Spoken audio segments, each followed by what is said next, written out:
Steel. और आइए break के बाद आप सभी का एक बार फिर स्वागत। आगे बढ़े उससे पहले नजर डालते हैं हेडलाइंस पर। उत्तराखंड में चमोली के बर्फीले तूफान में अब भी 8 मजदूर फंसे। मुख्यमंत्री धामी ने किया घटनास्थल का हवाई सर्वेक्षण। प्रधानमंत्री ने धामी से फोन पर ली ताजा जानकारी।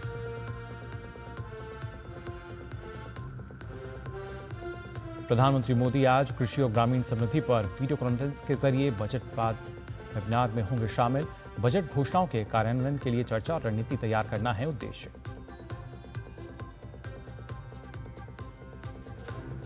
मणिपुर में राष्ट्रपति शासन के बाद गृह मंत्री अमित शाह ने आज बुलाई अहम बैठक। राज्यपाल समेत सेना और अर्धसैनिक बल के शीर्ष अधिकारी बैठक में शामिल।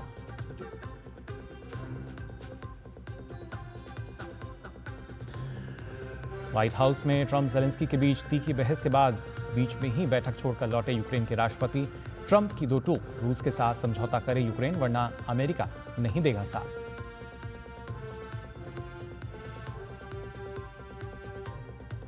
और चैंपियंस ट्रॉफी में आज दक्षिण अफ्रीका और इंग्लैंड के बीच कांटे का मुकाबला। दक्षिण अफ्रीका जीता तो मिलेगा सेमीफाइनल का टिकट। और आइए बात कर लेते हैं उत्तराखंड के चमोली की, जहां के मानस जिले में बर्फ में दबे श्रमिकों का रेस्क्यू युद्ध स्तर पर लगातार चल रहा है।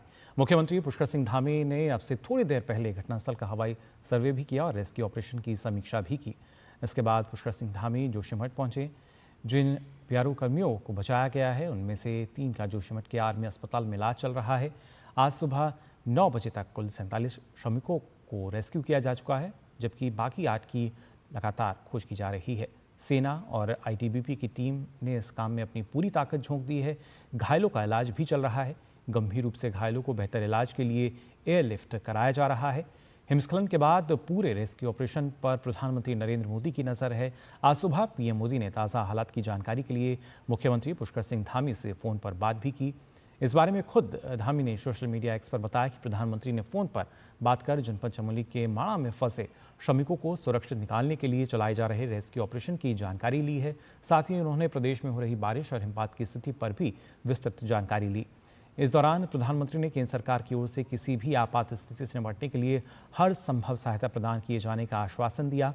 मुख्यमंत्री धामी ने पीएम को बताया कि जिन श्रमिकों को कल बाहर निकाल लिया गया था उनमें से गंभीर रूप से घायलों के बेहतर इलाज के लिए उन्हें हायर सेंटर भेजा जा रहा है और इसके लिए हेलीकॉप्टर की व्यवस्था भी की जा रही है। साथ ही मुख्यमंत्री धामी ने पीएम को बताया कि जल्द से जल्द बर्फ में फंसे सभी श्रमिकों को सकुशल निकालने का प्रयास किया जा रहा है। इस बीच भारतीय सेना के ब्रिगेडियर एमएस ढिल्लों ने कहा है कि भारतीय सेना ने पूरी रात बचाव अभियान चलाया और अब भी लगातार उनका काम जारी है।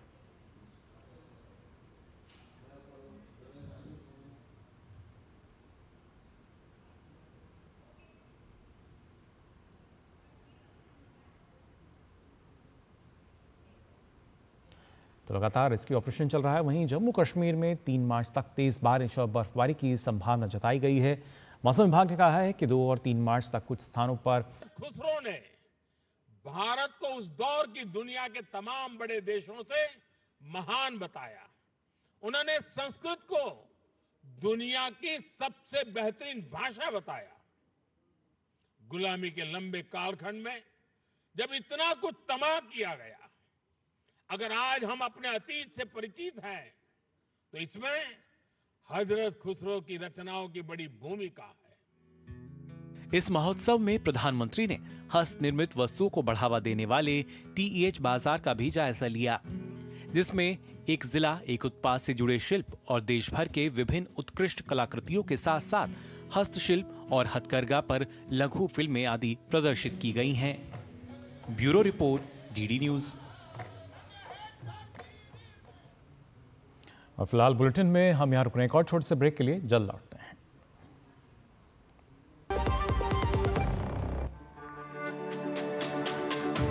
मेरी पसंद, मेरी पसंद, मेरी पसंद, मेरी पसंद, हमारी पसंद, हम सबकी पसंद। मजबूत देश का मजबूत सरिया हो गया स्टील। ब्रेक के बाद आप सभी का एक बार फिर स्वागत। डीडी न्यूज़ पर आई खबरों में आगे बढ़ते हैं। रेल मंत्री अश्विनी वैष्णव ने अहमदाबाद रेलवे स्टेशन पुनर्विकास परियोजना का निरीक्षण किया। उन्होंने कहा कि इस बार गुजरात रेलवे के लिए रिकॉर्ड आवंटन मिलने से राज्य में विकास को नई गति मिलेगी। 360 किलोमीटर का काम कंप्लीट हो गया है और जो 2.5 साल का लॉस हो गया था, ठाकरे जी ने परमिशन नहीं दी थी, वो लॉस भी अब मेकअप हो रहा है। और महाराष्ट्र वाले सेक्शन में भी बहुत अच्छी प्रोग्रेस है। 2 किलोमीटर के आसपास अंडर सी टनल बन गई है। और मैं आपको 2 चीज़ें और बताना चाहूँगा साथियों। गुजरात के लिए इस बार रेलवे के बजट में रिकॉर्ड एलोकेशन हुआ है। 17,155 करोड़ रुपए का एलोकेशन हुआ है। ये जब यूपीए की सरकार थी, कांग्रेस की जब सरकार थी, तब मात्र 590 करोड़ का एलोकेशन होता था, 600 करोड़ का एलोकेशन होता था। गुजरात में जुड़े हुए सारे प्रोजेक्ट, जो फ्रेट कॉरिडोर, बुलेट ट्रेन का project, electrification, gauge conversion, doubling, tripling, quadrupling, नए रेलवे लाइन, इन सब का मिला के, स्टेशन, ये सब मिला के 1,27,000 करोड़ रुपए का इन्वेस्टमेंट गुजरात में रेलवे का होगा। केंद्रीय रसायन एवं उर्वरक मंत्री जेपी नड्डा ने नई दिल्ली के निर्माण भवन स्थित स्वास्थ्य मंत्रालय से 11 जन औषधि रथ और मोबाइल वैन को हरी झंडी दिखाकर रवाना किया। जन चेतना अभियान के तहत ये जन औषधि रथ दिल्ली एनसीआर में जन औषधि के बारे में लोगों को जागरूक करेंगे। जेपी नड्डा ने कहा कि जन औषधि केंद्रों पर सस्ती और गुणवत्ता वाली दवाइयाँ मिलती हैं। इस संदेश को जन जन तक पहुंचाना है ताकि लोग इसका फ़ायदा उठा सकें। 7 मार्च को जन औषधि दिवस मनाया जाएगा। इसके लिए पूरे सप्ताह देश भर में कई कार्यक्रम आयोजित किए जा रहे हैं। देश में 15,000 जन औषधि केंद्र खुल गए हैं। इन जन औषधि केंद्रों में से 40% केंद्रों को महिलाएं चलाती हैं। अच्छी दवा सिर्फ जेनरिक दवा होने के कारण उसकी दवाई की कीमत में कितना कमी आती है और कितने हज़ारों करोड़ रुपए का लाभ, लगभग 30,000 करोड़ रुपए का लाभ साधारण मानवी को मिला है। इसको हम जन आंदोलन बनाएं, क्योंकि हमारे जीवन में दवाई की आवश्यकता जीवन की गुणवत्ता को बढ़ाने के लिए भी और जीवन की रक्षा के लिए भी बहुत आवश्यक है। और साधारण मानवी सस्ते में इफ़ेक्टिव दवा खरीद सके, इसकी उपलब्धता कराना सरकार की जिम्मेवारी है, जो सरकार ने कराई है। आपको बता दें, इस कार्यक्रम में केंद्रीय रसायन एवं उर्वरक राज्य मंत्री अनुप्रिया पटेल भी मौजूद थी। उन्होंने कहा कि जन औषधि केंद्र न केवल महिला उद्यमशीलता के साथ स्वरोजगार को भी बढ़ावा दे रहा है।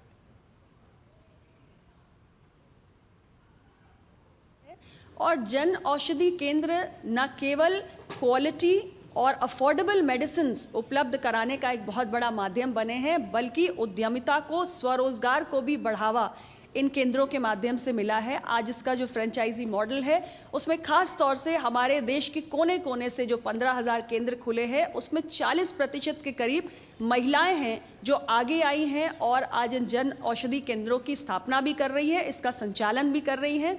हमारी सरकार विमेन लेड डेवलपमेंट की अवधारणा पर आगे बढ़ती है। हमने विमेन सेंट्रिक डेवलपमेंट की सोच से आगे बढ़कर महिलाओं के नेतृत्व वाले विकास की ओर ध्यान दिया है और महिलाओं के अंदर उद्यमशीलता और रोजगार और आर्थिक आत्मनिर्भरता की दृष्टि से भी जन औषधि परियोजना एक बेहद महत्वपूर्ण कदम है। और ये रुक कर लेते हैं अंतर्राष्ट्रीय खबरों का भी जो चर्चा है। दरअसल अमेरिका के राष्ट्रपति डोनाल्ड ट्रंप और यूक्रेन के राष्ट्रपति व्लादिमीर ज़ेलेंस्की के बीच ओवल ऑफिस में दुनिया ने कुछ ऐसा देखा जिसकी उम्मीद किसी को नहीं थी।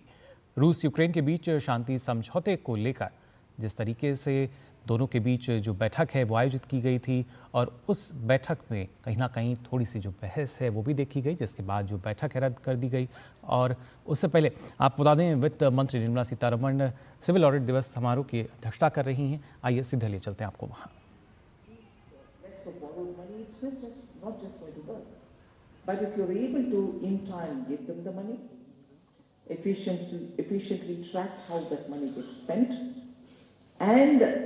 Therefore, reduce your advance estimates about how much you need to borrow, and when you reduce borrowing, overall the country benefits.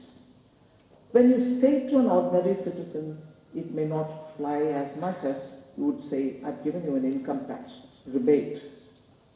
But this is how I think the narrative has to go to the common public, that your money, when paid as tax to us, is much better managed today because of efficient use of technology. And that is where the digitalization attempts are bearing results. Now, much has been said about the details of PFMS. I do not want to again go into some of the specifics, but there are, I think, 7 or 8 specific objectives which this serves us, and therefore on that, again, for the appreciation of the media, I would want to say this. The goals, one of them, reaching out to the last mile. The PFMS actually serves us well because 60 crore beneficiaries, and that is the largest in the world of IT-based platforms, which serves in transfer and payments. So it benefits how many people? Over 60 crore beneficiaries. The next goal, direct delivery. PFMS manages over 1,200 central and state schemes. And continuously looking at the side where I can see my media friends. Not so much all of you all were performing this job. So 1,200 central and state schemes, of which 1,100 are DBT schemes. So off the cuff, when citizens are receiving their pensions or any other allowance that they should get, whether it is for the gas cylinder that they buy, everything is going via direct payment. So there are no middlemen, no unborn children getting allowances. Everybody who receives has a biometric verified account into which the money goes. So 1,100 of the 1,200 central and state schemes are under DBT. The third objective which gets served is end-to-end digitalization. PFMS integrates 250 or over 250 external systems such as the GEM portal, the GSTN, Tax Information Network, the TIN 2.0, PM Kisan, and many more such. So 250 external systems are integrated and it serves end-to-end. So that is how digitalization has spread itself for effectiveness. Naturally, the next goal gets served, which is supports cooperative federalism.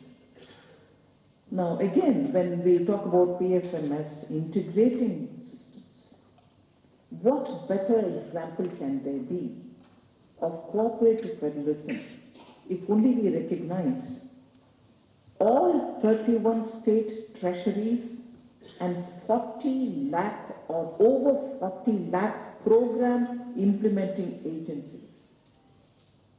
I'll repeat that. All 31 state treasuries and over 40 lakh program implementing agencies enabling unified financial management across states. Look at the dimension.